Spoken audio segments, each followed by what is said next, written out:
Olá, meus queridos, graça e paz. Eu quero te convidar a reunir todos da sua casa para juntos cultuarmos ao Senhor neste dia. Te convido também a abrir a sua Bíblia no livro de Atos, no capítulo 2, a partir do versículo 14. Vamos ler juntos? Diz assim a palavra do Senhor. Então se levantou Pedro com os 11 e, erguendo a voz, advertiu-os nestes termos: Varões judeus e todos os habitantes de Jerusalém, tomai conhecimento disto e atentai nas minhas palavras. Estes homens não estão embriagados, como vindes pensando, sendo esta a 3ª hora do dia.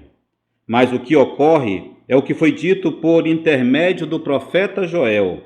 E acontecerá nos últimos dias, diz o Senhor, que derramarei do meu espírito sobre toda a carne. Vossos filhos e vossas filhas profetizarão, vossos jovens terão visões, e sonharão vossos velhos. Até sobre os meus servos e sobre as minhas servas derramarei do meu espírito naqueles dias, e profetizarão. Mostrarei prodígios em cima no céu e embaixo sobre a terra, sangue, fogo e vapor de fumaça. O sol se converterá em trevas e a lua em sangue, antes que venha o grande e glorioso dia do Senhor. E acontecerá que todo aquele que invocar o nome do Senhor será salvo. Varões israelitas, atentai a estas palavras. Jesus, o Nazareno, varão aprovado por Deus, diante de vós com milagres, prodígios e sinais, os quais o próprio Deus realizou por intermédio dele entre vós, como vós mesmos sabeis, sendo este entregue pelo determinado desígnio e presciência de Deus, vós o mataste, crucificando-o por mãos de iníquos, ao qual, porém, Deus o ressuscitou, rompendo os grilhões da morte, porquanto não era possível fosse ele retido por ela. Porque a respeito dele, diz Davi, diante de mim via sempre o Senhor, porque está à minha direita, para que eu não seja abalado.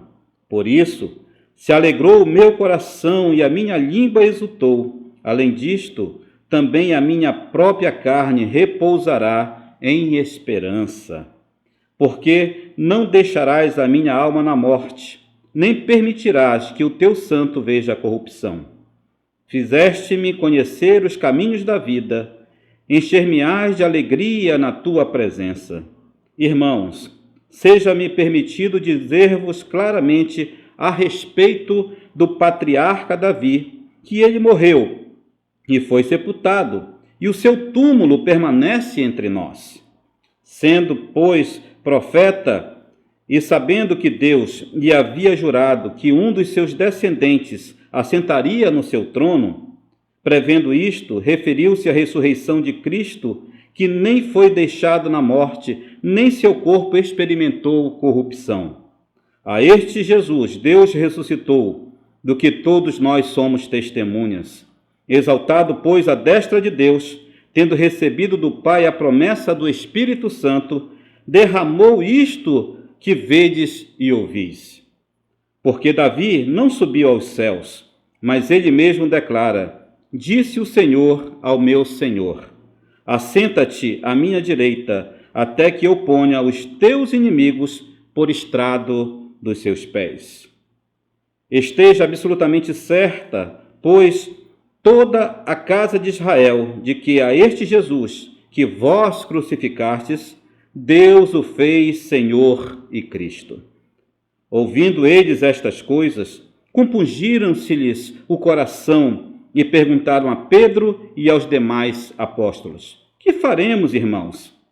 Respondeu-lhes Pedro: Arrependei-vos e cada um de vós seja batizado em nome do Senhor Jesus Cristo para a remissão dos vossos pecados, e recebereis o dom do Espírito Santo. Pois para vós outros é a promessa, e para vossos filhos, e para todos os que ainda estão longe, isto é, para todos quanto o Senhor nosso Deus chamar. com muitas palavras, deu testemunho e exortava-os, dizendo: salvai-vos desta geração perversa.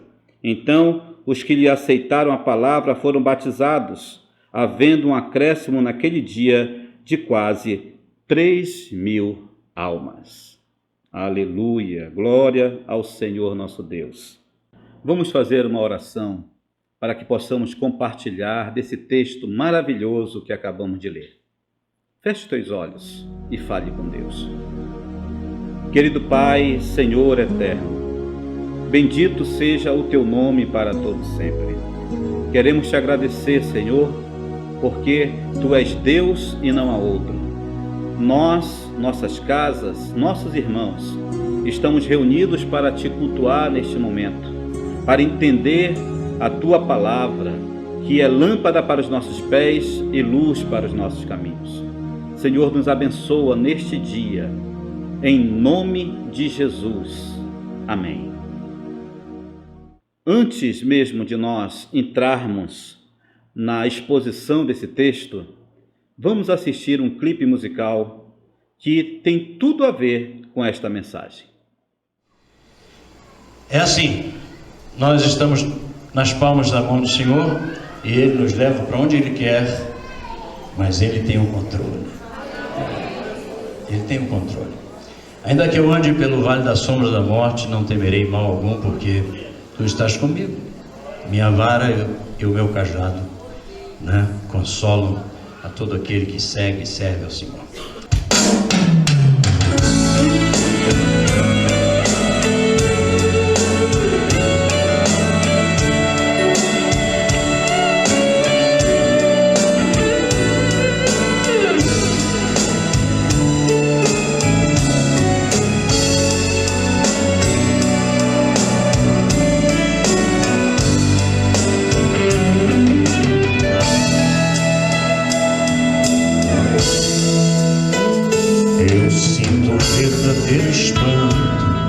No meu coração, em constatar que o Evangelho já mudou. Quem ontem era servo agora acha-se Senhor e diz a Deus como Ele tem que ser. Mas o verdadeiro Evangelho exalta Deus. Ele é tão claro como a água que eu bebi, e não se negocia sua essência e poder. Se camuflado a excelência perderá. O Evangelho é que desvenda os nossos olhos e desamarra todo nó que já se fez. Porém ninguém será liberto sem que clame, arrependido aos pés de Cristo, o Rei dos Reis.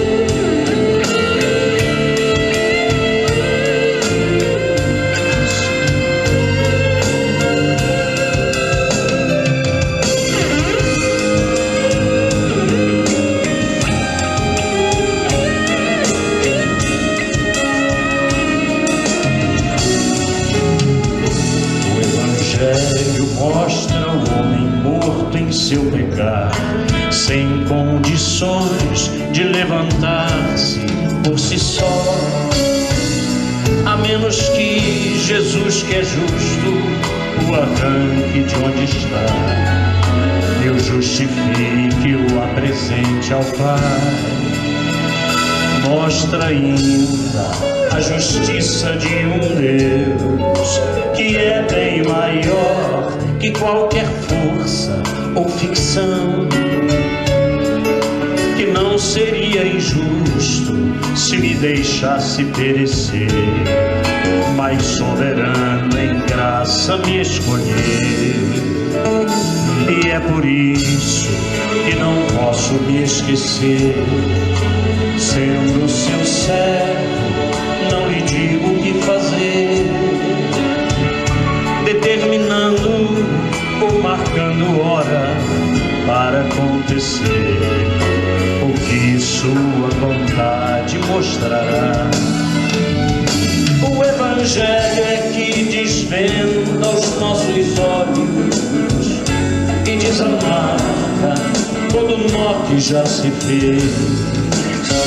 Porém, ninguém será liberto sem que clame, arrependido aos pés de Cristo, o Rei dos Reis.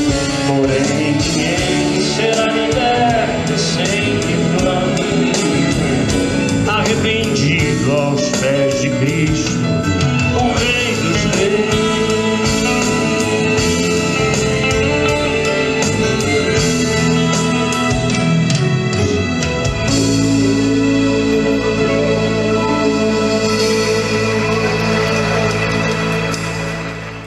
Estamos de volta, irmãos. Queridos, todas as vezes que nos dispomos a abrir a Bíblia e falar sobre este texto, logo que vem à mente de alguns irmãos é o seguinte: o pastor vai falar sobre os dons espirituais. Isso porque a visão de muitas pessoas está no sobrenatural.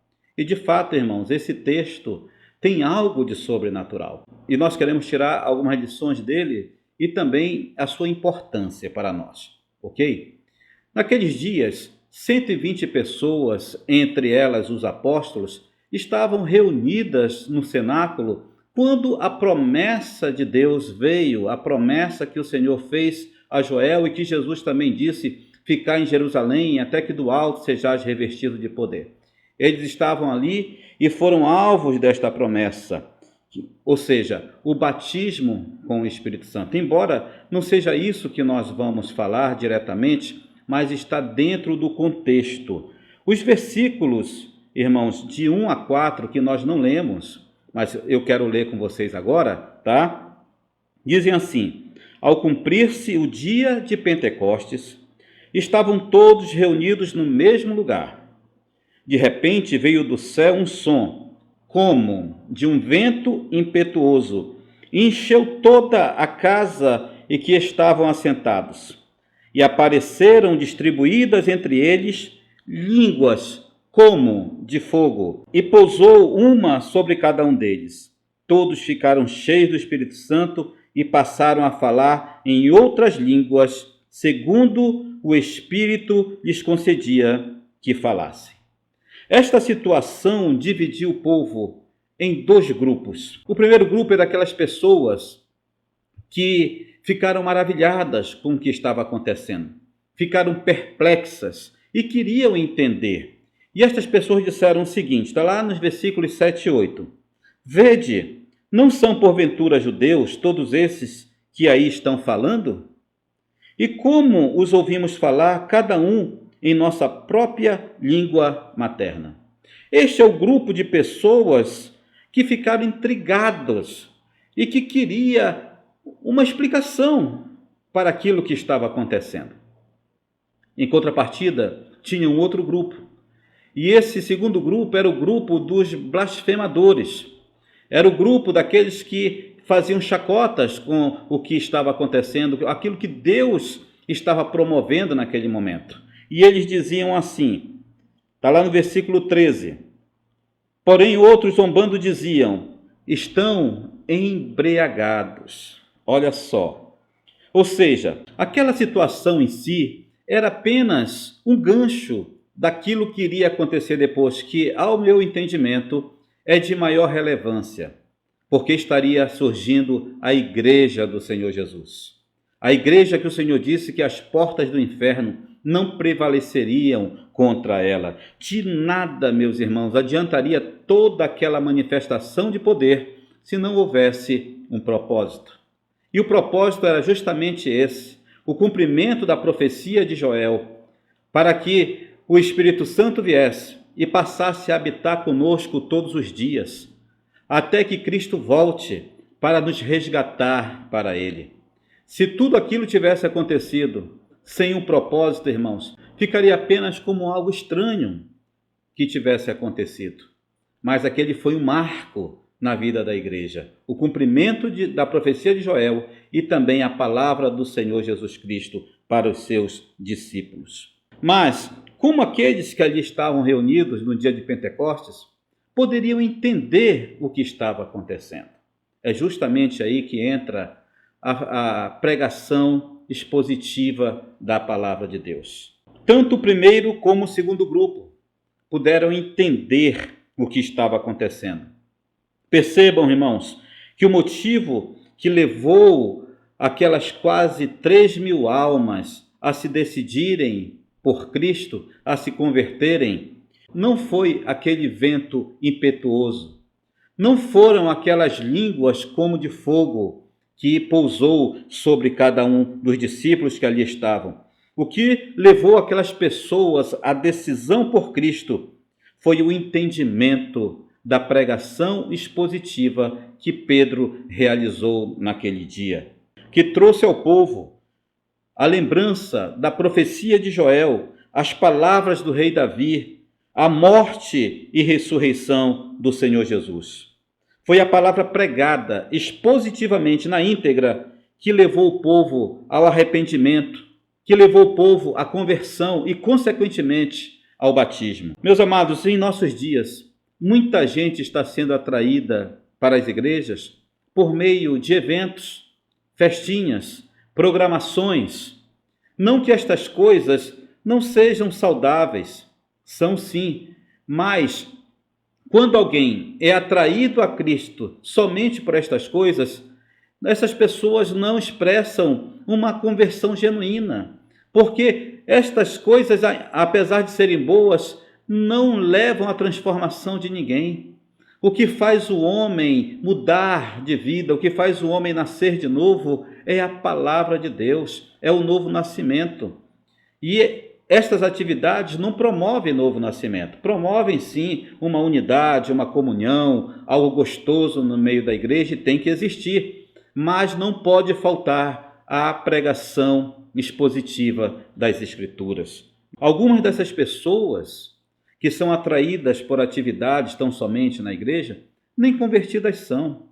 Outras vivem a semelhança daquele primeiro grupo, em dúvida daquilo que acontece dentro da igreja, não consegue entender, porque não teve uma experiência genuína de novo nascimento ainda, porque lhes falta a palavra de Deus sendo pregada na íntegra, de forma expositiva, para que ela entenda.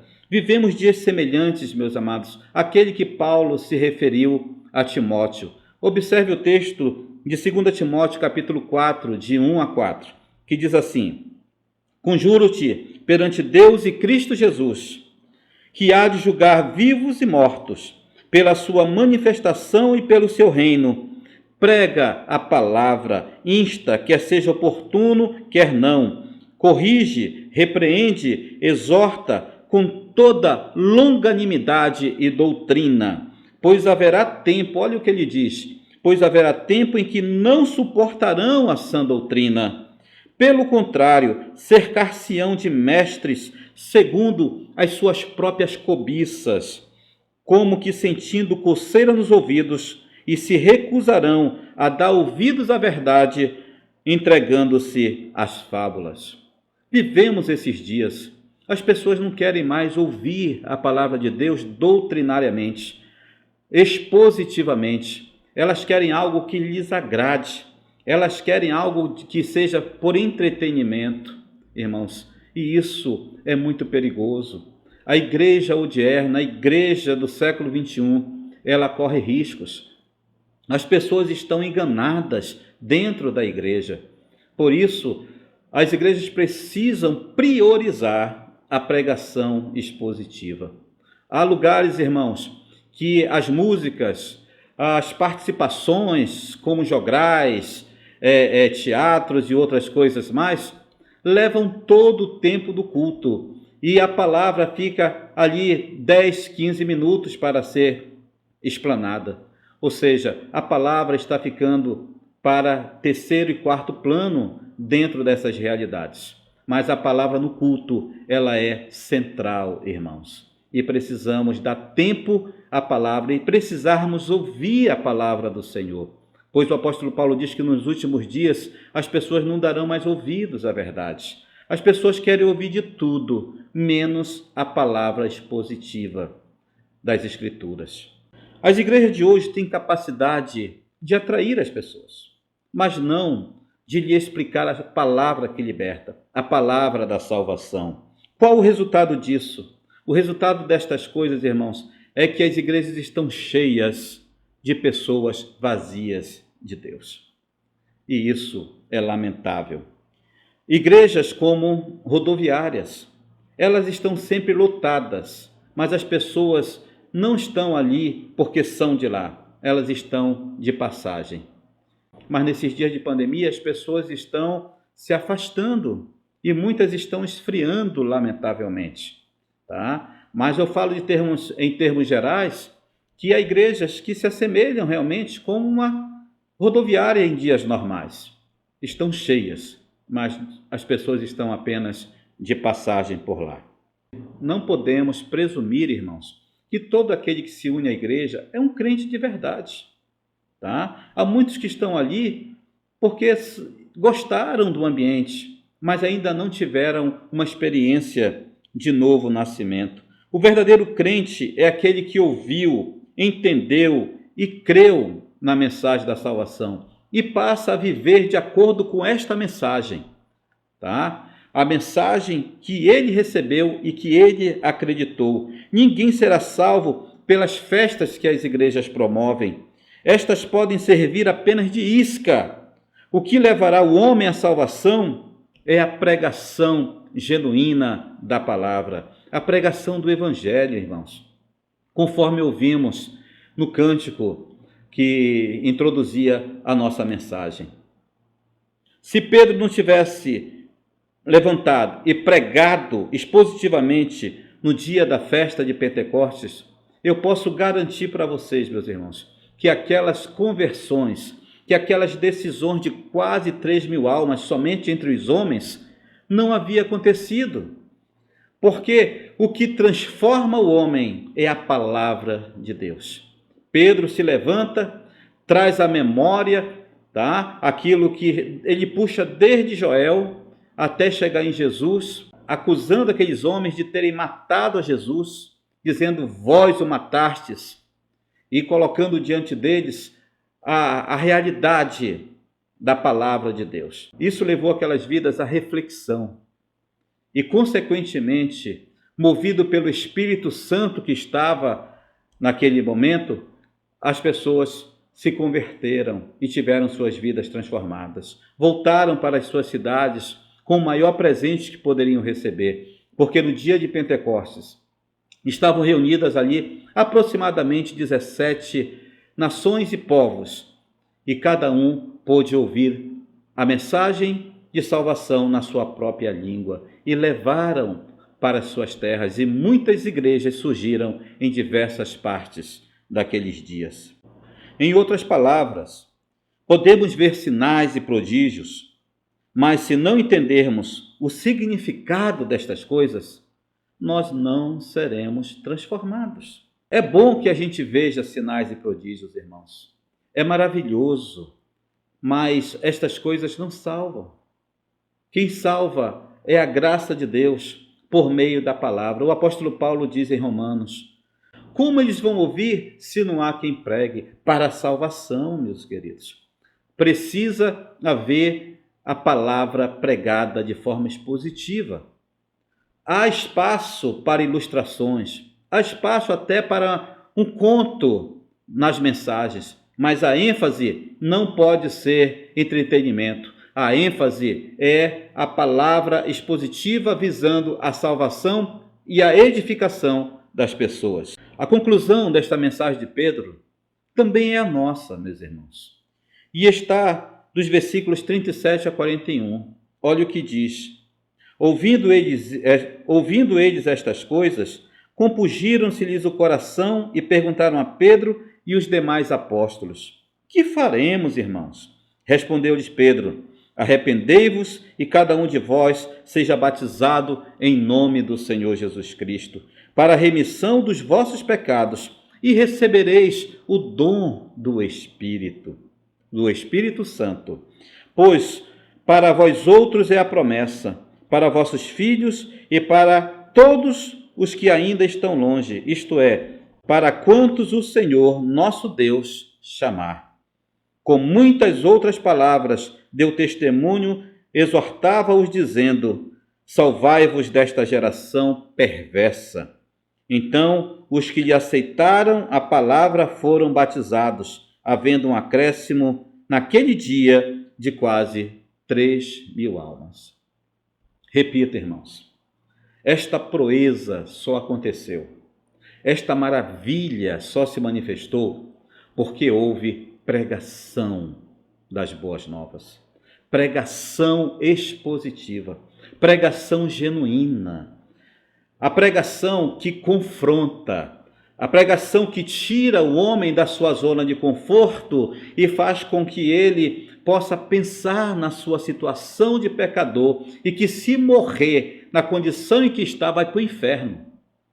Se o evangelho pregado não tiver esse poder de confrontar o homem, de tirá-lo da zona de conforto, esse evangelho não tem poder para transformar.